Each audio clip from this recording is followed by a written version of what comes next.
И под вечер появились волны 17 сентября 2025 года.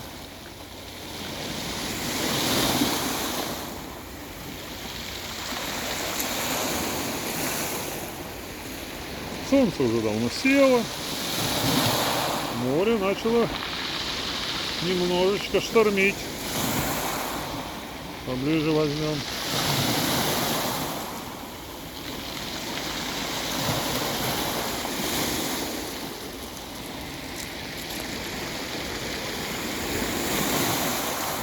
Какой-то Собакин идет, прогуливается, вечерняя прогулка, видать, у него.